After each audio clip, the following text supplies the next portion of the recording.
𝗂𝗶𝗰𝗵𝐺 and welcome. I'm 𝗘𝗶𝗵𝗵𝗃 and with me today I have a very special guest who has traveled all the way from US for Bhutan Echoes, 𝗃𝗂𝗱𝗃 Literature and Arts Festival. He's an entrepreneur, an investor and author.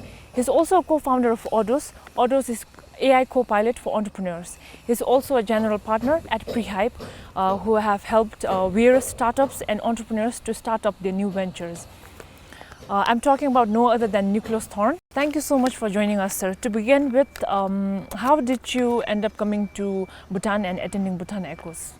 So the U.S. Embassy in Delhi very nicely made me aware of the festival and coordinated the opportunity for me to come and join. And I'm very grateful to them. I'm very grateful to the festival directors and to Her Highness for putting together such a terrific event.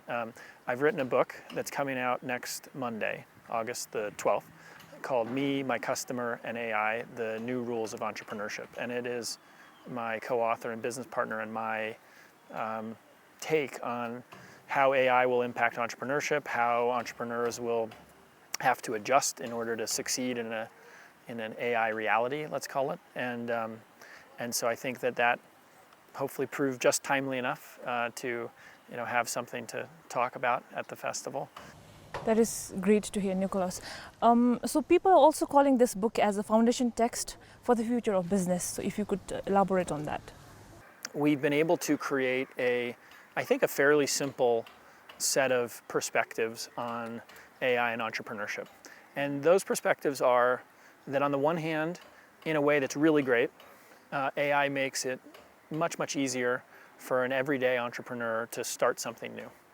And so in a world where over 60% of people, adults mostly, but young people too, will tell you they've had an idea for a business, but under 10% of them do anything about it. So there's this gap between kind of idea and action. So in a world like that, if we can make it easier for people to get started, I think that's just generally a very good thing. And so that's kind of the first perspective of the book. And I think that's kind of like almost a given at this point. And I think we've probably all experienced versions of that. The interesting second kind of observation that we offer is that has the impact, though, of making it there are many more things, many more concepts that are going to be launched, many more businesses that are going to be launched because it became easier. And so therefore we can expect the supply, if you will, to be greater. And that makes the market noisier. There's more things competing for the attention of any given customer. And so then the question we really explore through the book is, what do you do if you're an entrepreneur facing this kind of AI paradox of, on the one hand, it's easier for you to get started, on the other hand, it's probably harder for you to stand out. And our point of view is largely that the answer, at least for kind of most people who want to pursue entrepreneurship, is to zero in on a very tightly defined group of customers who you, as the entrepreneur, have some right or kind of authentic access to, or some reason to be the person who provides service to them in order to develop an intimate set of customer relationships, and that's the path to, in an AI world, kind of cutting through the noise. It's about kind of your own humanity, if you will, and balancing, as kind of per the theme of the festival, and the Great Fourth's kind of focus on balance. How do we balance AI and humanity is a big part of what we're interested in, and a big part of what we think entrepreneurs will have to do to be successful in the world we're headed towards. You said that 𝗃𝗂𝗃 empowers founders to build quickly. Yes. And I believe that you wear a lot of hats, but the one that suits you the most is as the co-founder of 𝗃𝗂𝗃. Yes. So if you could be specific and tell us what kind of things that you all empower. Yeah. Our focus and everything we do, every tool we build, every dollar of capital we provide, every decision we make is, I think you could understand through the lens of trying to help entrepreneurs interact with their first set of customers as quickly as possible. So to close the time and space between having an idea and being kind of in market interacting with customers.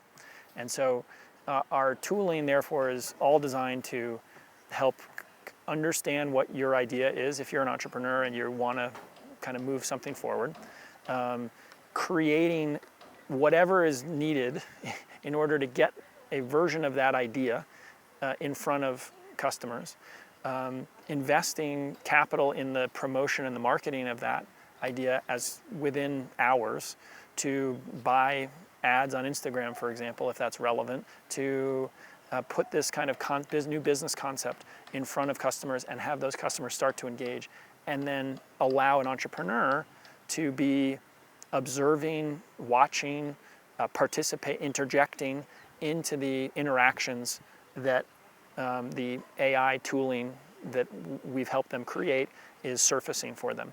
And so our entire purpose is really, and so to your point on speed and to what we actually do, is to use AI to help people go from idea to in-market interacting with and serving customers as quickly as possible. As you have been doing this for years now, you might have also seen many cases of success and as well as failure. Yes. So if you could share about that. About failure? Both. Both. Yeah. Yeah, we've, I mean, by way of background, my business partner and I started working together in 2010. So it's been 15 years, and we spent much of the 2010s working to create an environment that would support entrepreneurs in building venture-backed kind of unicorn startups, the kind of traditional thing that we all think of when we think of a startup and we think of Silicon Valley. For a variety of reasons, we are of the opinion today that AI makes possible a set of businesses that are maybe not unicorns, but are smaller, but are still kind of technology-driven, and maybe can still be really terrific outcomes for entrepreneurs. And so I raise that only to say that during the 2010s, to your point on kind of success and failure, our orientation was that success was like the launch of a unicorn. And so yeah, we've had the good fortune of a couple of the companies that we helped start have become billion-dollar plus businesses, and that's been great. But most of those fail. And what it led us to really spend time thinking about was, while success is certainly not guaranteed for any new business, and in fact is improbable, what if you could view it through the lens of the founder themselves, and just making sure that if they were going to spend a year or 2 years or 3 years of their life working on something, even if you knew it was going to be not perfectly financially successful, could you come up with some framework where they would still feel like it was the right business for them to try to start? And what we learned from doing that was that the highest probability chance of giving an entrepreneur the opportunity to feel that they had been fulfilled by the experience, again, even if not financially perfectly successful, was to help steer them towards, or help create an architecture that supported them in building a business that was focused on serving a group of customers that they cared about themselves, often because they themselves were a member of this kind of community. And so that if the entrepreneur pursued an idea because they were interested in helping a group of people, and it didn't matter what that group of people were, as long as the entrepreneur cared about them, that tended to lead to a place where, I'm not going to say everything was successful, because it's still frustrating if it doesn't work perfectly, but where people felt more fulfilled. But arriving at a moment on a reasonable time frame where you feel that your idea is not worth pursuing it anymore. The good news about that is you have closure, and you can move on typically to the next one, is what most people do. They say, oh, well, that's okay. I've got another idea. When you realize that it's not working out for you and it's time to move on. Yeah. And I think actually that's a very healthy thing, because I mean, plenty of people that I talk to, if you don't take action on your idea, then it just lives in your mind for a very long time. And you kind of think it might be a good idea, but you're not really sure, and you don't do anything about it, but it just kind of lingers. And so there's actually something very, I think, productive about trying something, seeing if it works or not, and then moving on to the next one, if that makes sense, or just moving on entirely. Yeah, cliche, but how people say that it's better to make mistakes than just not doing anything about the ideas that you have. Yes. You were also talking about failure and success.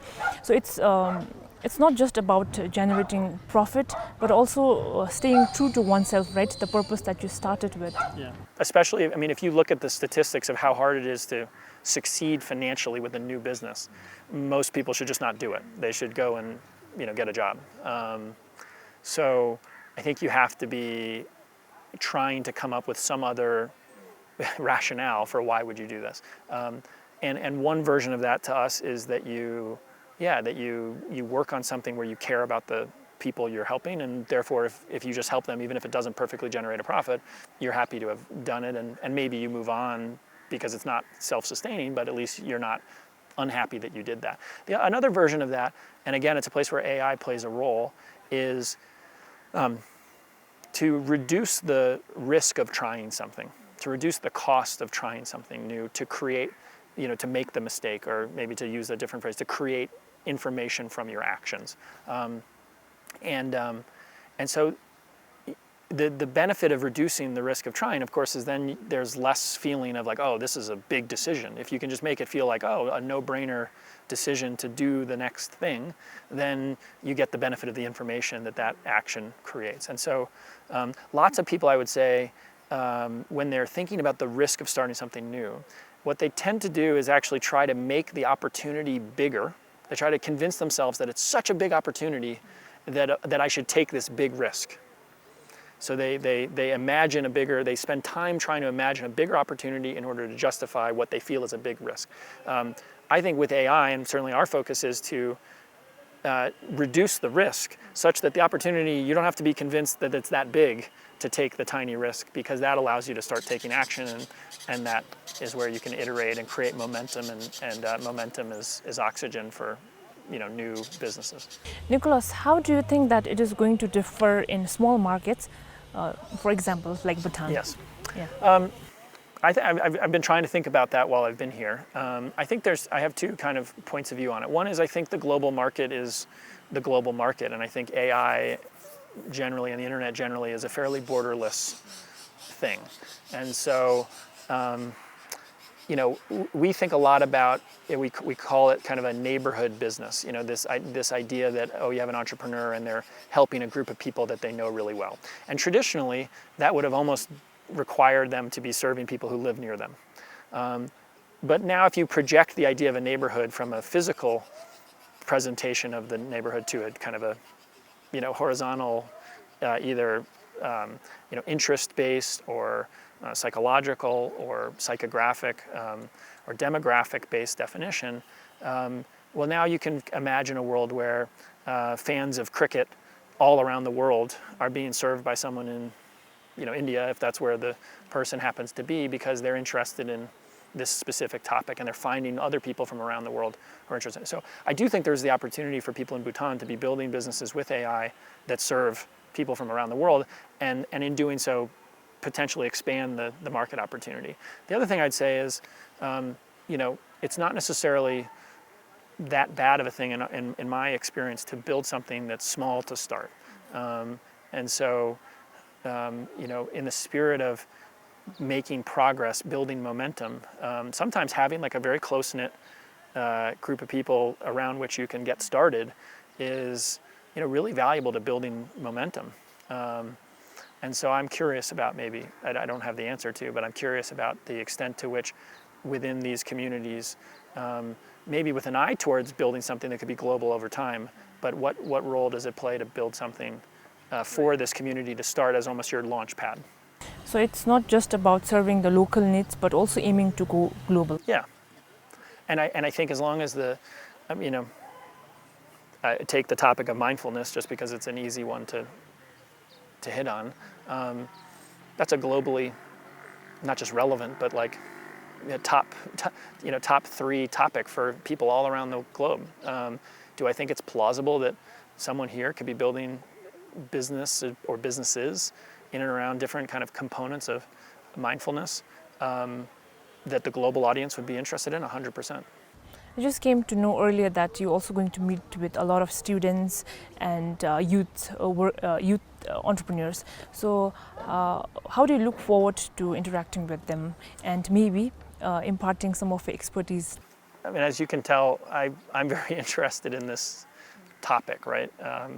And so I'm so keen to hear how people are thinking about their ideas and their business ideas, and what they're doing about it. And I'm never surprised, but always impressed by how many interesting new things people are figuring out every day. And so I'm just, very eager to ask people what they're doing. I mean, again, it sounds trite, but the fact that in the conversation I'm having, people are asking the types of questions they're asking is indicative to me that there's a really interesting conversation going on here. And so I'm interested to see what people are doing. Along that line, Nicholas, what are some of the AI tools that you think that startups here in Bhutan can make use of in order to, elevate their progress? Because not generally, but most of the population, I think, are only familiar with ChatGPT. Yeah, which I think is a terrific tool and is getting better. I also think that, if you haven't played with or used Claude, which is kind of probably the main competitor to ChatGPT, at least in the States, it's worth using because it's just a little bit different. And there's some things around how Claude writes code and can automate tasks that I think are currently better than what ChatGPT makes available. I think the big two, my favorite two things that I would offer, I mean, again, obviously I have a dog in this horse. Obviously, anyone can use autos and it offers a certain thing. But if I put that aside, the two main things I'd offer to people is one is to try out Replit, which is a code writing software. Heard about it. Yeah, it's really terrific, I think. There's another version of a company called Lovable that it's probably worth trying, but I would steer towards Replit personally. I think a few Bhutanese are familiar with Replit. Yeah, I think Replit is a terrific service and something that people should, increasingly become very familiar with. Certainly towards if I were running a business today here, and I wanted to find ways to either be a little more efficient or grow that business, I would spend time with ChatGPT effectively only as my notepad, kind of coming up with some ideas. And then I would use Replit to build some internal tools to take some processes that exist today and automate them. And I think Replit's extremely good at helping that. And then I'd always go mess with Midjourney, I don't know if, which is an image generation software. It just is way better than ChatGPT's images, and it makes both images and now has a video generation mode. And there's something about the ability to create a visual creative, whether for your marketing or some other component of your business that's visual, that is just terrifically powerful. And so if one were just to try to take two more tools to add to the ChatGPT / Claude toolkit, those would be the first two that I'd personally recommend. There are possibilities where startups can also go for crowdfunding partnerships. So for the Bhutanese entrepreneurs and startups, how can they look for funding beyond Bhutan? Again, you go to autos.com and you'll get some capital almost immediately, and it's hundreds of dollars, but it's enough to do something. I guess what I'd say is capital as best as possible, and part of this is an idealistic view, so I appreciate that overly capitally constrained environments will be difficult, but as best as possible, if an entrepreneur can view capital as kind of the fuel for the vehicle, then the goal should be to figure out what type of vehicle am I building and where am I going, and then to go find the fuel. So the result being that if you're driving a tractor, you need diesel, and if you're driving a car, you need maybe unleaded fuel, and if you're driving a plane, you need jet fuel, and if you're driving a rocket, you need rocket fuel. And so you need to know what you're driving and where you're going in order to know what type of fuel is the best one for you. And so I think the good news is increasingly with these AI products and services, there's more people like us who are trying to be a source of capital to this very specific new style of kind of AI business. And I think those will just continue to be more and more available. But the good news of them is that they probably require a little less of going and pitching and pitch contests and these things, and a little bit more of just actually showing progress. And so on the margin, if the entrepreneurs here can spend just a little less time asking around for money and a little more time doing something that with AI that shows progress, I think capital will follow that's the most effective fundraising technique, certainly in the U.S. and everywhere, is the demonstration of progress. And I think AI is making that increasingly available to more people. And I think my hypothesis would be that the capital will flow more freely as a result, because you won't need capital to make your first bit of progress. You can just do it because you can use these tools. We also have small businesses who don't have IT officials or staff.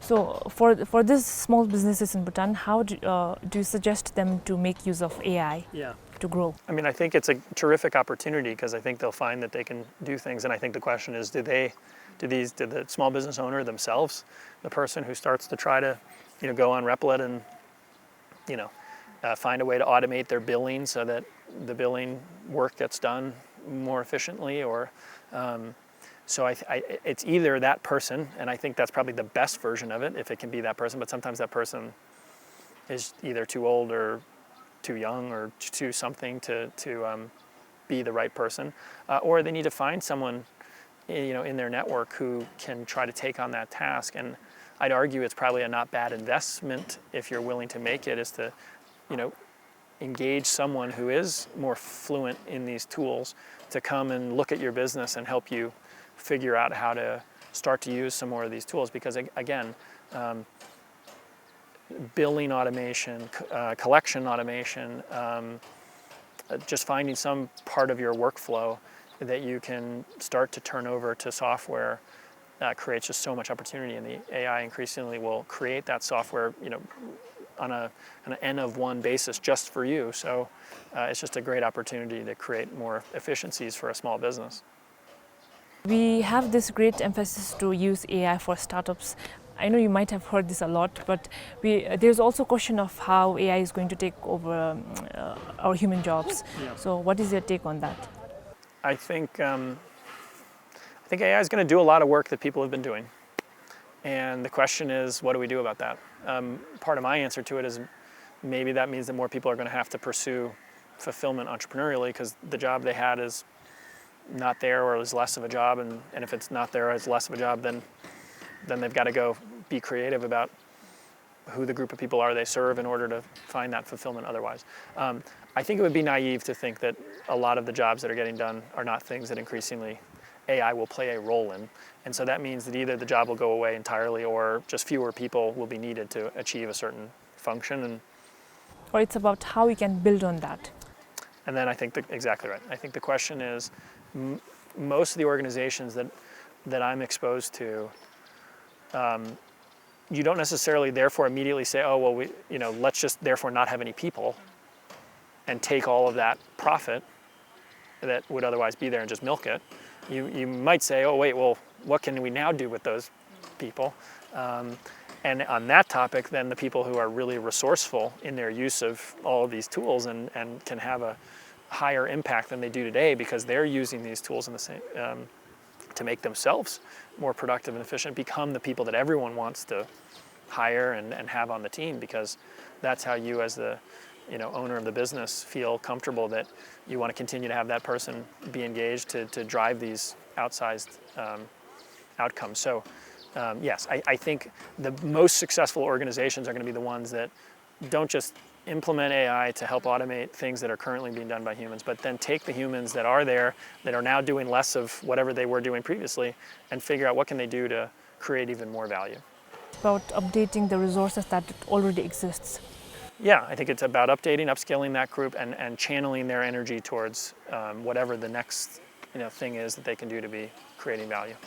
I was listening to a session earlier at Bhutan Echoes, and it's interesting how the other speaker was also talking about what, I think she put up this question, and she was saying, what does AI mean for the future of humanity and work? So what is your take on that? I think AI will amplify our humanity, because I think we will all continue to have a hunger for human connection and relationships, and even human service, the kind of the interacting that we do in a business context. I think there will still be hunger for humanity there. I think the best products and services will still be things that feel like a human made them and put their feel on it and put their mark on it. So I think there's no shortage of opportunity for humanity to be the thing that people value, and maybe even have more time to express, because they don't spend as much time on the parts of their life that are, you know, not amplifying their humanity. So I'm optimistic, but I know for sure it's an optimistic view that this is not something that we all just kind of come to rely on and without really evaluating our own. So it's about striking the balance. I think so. I think there is a really nice balance to be found, but I think that will take work, and we'll get it wrong in places, and I think we'll all need to come up with our own version of it. But I definitely believe that AI products and services will even themselves be made better when there's a human perspective involved and is obvious to the end consumer and is accessible to them, and doesn't just feel like you're getting automated sludge. Yeah, like how lifeless it feels when chatbots are replying to you and you're waiting for humans to respond. You're just very frustrated. Yeah. And so I think that's like this tiny, you know, that's the version of this that we all know today, but that's going to get just like blown out across almost every interaction or kind of, you know, engagement you have with any business in lots of forms we can't even imagine yet today. And so yeah, I think there's going to continue to be these moments where you're like, okay, can I please just have the human? I think there's times where it's really great to not have the human, but there's also you're going to want something that feels like the human. Yeah. Thank you so much, Nicholas. It was so nice to have you and hear perspectives all the way from the West. Finally, do you have anything to say to maybe the young entrepreneurs that might be watching us? Yeah, just trust yourself. If you believe that there's a problem to solve, you're probably right, and solve it, and commit to that mindset of that entrepreneurship is a lot about problem solving, finding a customer, figuring out what their problem is, and solving that problem. And as long as you stay true to that, I think all of the rest of this is only going to help make it possible to be in that business. And so, you know, trust yourself, be compassionate to your customers, and the rest, I think, takes care of itself. So putting AI and compassion together. Yeah. Thank you so much. Thank you.